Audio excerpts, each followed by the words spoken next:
Hello everyone, it's Adam here. For my R1250 GS adventure, I wanted to give an overview of the wiring that I've done to this bike. Each time I build a GS, this is my fifth GS I've built. It was built in Berlin, but everything I've built up with my modifications has gotten less intensive as far as the wiring goes. We went from having all kinds of just crazy stuff on here, like a dedicated heat controller because there were no heated OEM seats at the time, a dash cam when I thought the dash cam could actually do something for me, added a lot of complications, a Denali sound bomb, and although it worked great, it didn't always work, and so I eventually yanked it off. And actually, just to give you an idea of how much wiring was on the old bike, this is about half of it left over here. Bunch of wiring there, rat's nest and stuff. So just a bunch of crap. Also, we have some other advantages like just new suspension design that requires less external stuff hanging off of it. And so I wanted to kind of give you an overview and just note the handlebars are kind of screwy because I'm still doing some work here. But all we have going on now is we'll have a USB-A port right here. I wish they had USB-C. It's probably an R1300 GS thing, but USB-A port right there. The Garmin Zumo XT2, and then the Moto Power Puck from Hondo Garage right here. That's it. That's it for wiring on the forward controls. And so from OEM, we have the OEM USB port there, and then the Zumo XT mount uses the BMW adapter.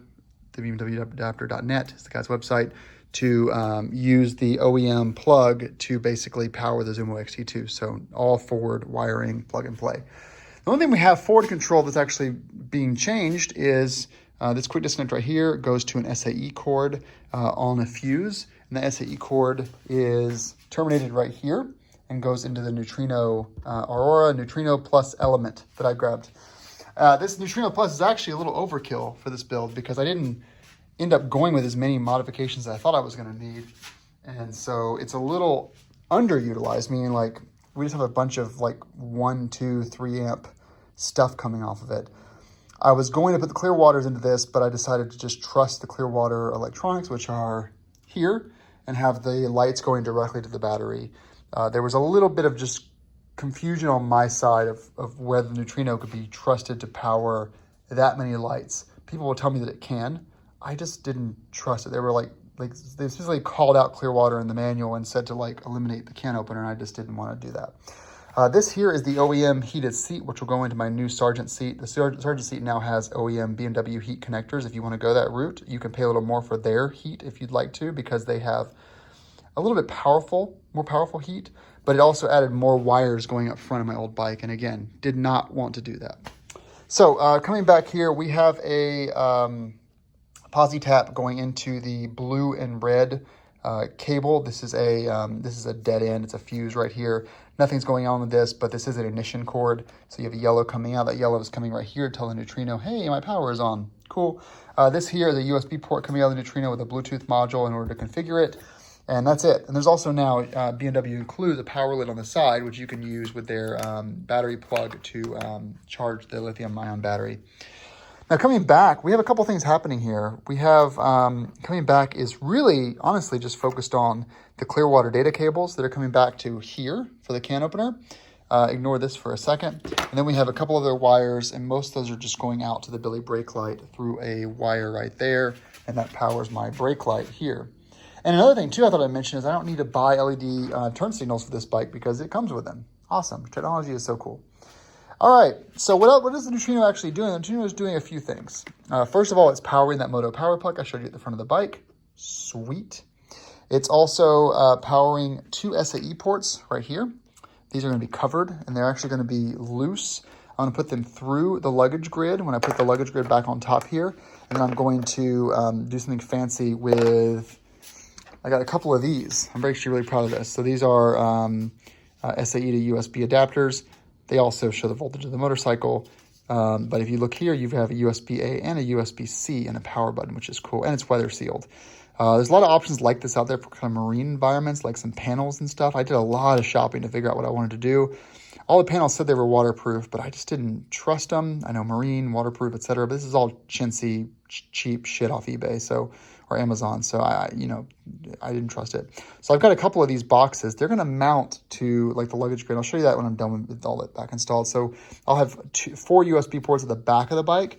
And that way, if I have stuff that's in a duffel bag or in my side panniers, I can charge stuff while I'm riding throughout the day. I'm thinking mostly like my power bank. So I have, let's see,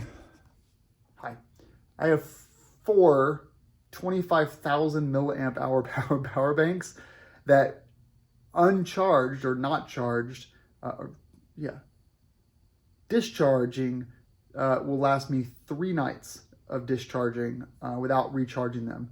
And because they're so massive, charging them takes like a whole day. And so like every 4th day needs to be a rest day for me to recharge them. What am I discharging them at night on? Well, an iPad, an iPhone, a watch, a Cardo, a multitude of GoPro batteries, my headlamp, and my flashlight. They all charge off those power banks. And so after 3 or 4 days, they are discharged completely. And so being able to charge 1 per day off the bike in a duffel bag is huge.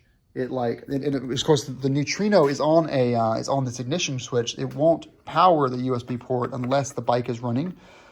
So that's a great way to just charge these things up throughout the day, stuffed in a duffel bag that's waterproof. And yeah, so I have 2 of them.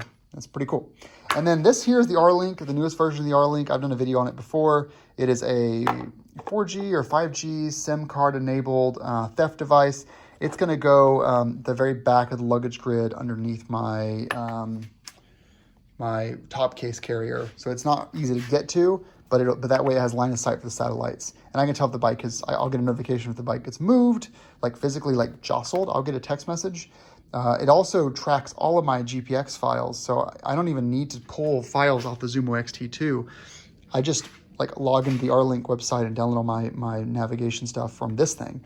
It's always running. It runs all the time when the bike is on, and then it runs for like 5 days when the bike is off in low power mode, meaning it only runs where the bike is jostled.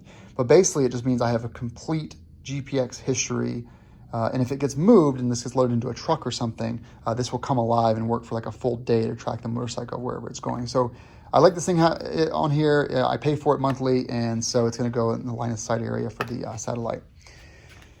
Yeah, that's the whole wiring setup. It's very, very simple. And so on this thing, I still have 2 positive ones left. And I can also, if I want to, I can share a couple of these. But I have 2 positives left here. Velcro job there. There's really not much to this, but it's just a much simpler setup, and I'm super happy about it. I really like it.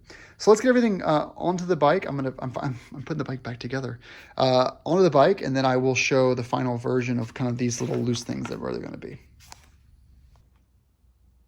Okay, I think we got it figured out. This is going to be the semi-final setup. I'm going to test this out in a couple of weeks on a trip, but basically, yeah, lots changed since my last clip, my last edit here. Here's the R-Link. It's right underneath the Black Dog. It's attached with a Velcro port, Velcro dock sleeve thing there. I have ordered a couple of these SAE sleeve caps, but I'm going to have this one dangling over here and this one dangling over here. And so what I can do is I have a duffel that goes right here or just across this here. I might move the Rotopacks down here. We don't know yet. But a duffel will go here. That would be my lightest gear. I'm thinking something like this Touratech waterproof bag, or like a Moscow Moto Scout or Backcountry 35. Just something that lays across here and drapes. And then if I want to charge it with my things, I can uncap one of these and I can affix. So I'll just have this with me. I'll affix this guy onto the cap, and then that should be able to run this through the bag there.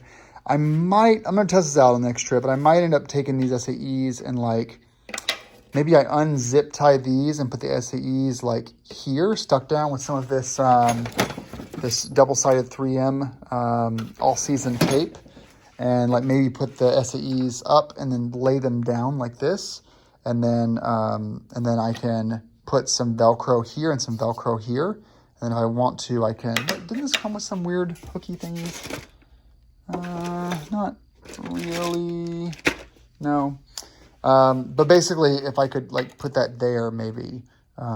Maybe what I'll do actually, let's do that.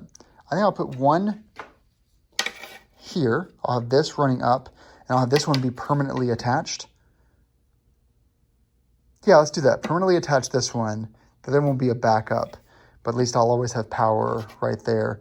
I thought about like other places to put it, like maybe there, but all these things, the gravity, I just want to have it there. I think that's a good place to have it, and it'll be fine if I strap something down there. Oh, actually this way, because if I'm riding in the rain, I want the water to be beating up that way. I'll think about it. But you can see the setup there. So R-Link and then 2 SAE ports, and these are basically powered to like 2 amps each. And so they'll deliver enough power to charge the Anchor batteries over the course of a day. Yeah, that's the whole wiring setup for this bike. Very, very low tech.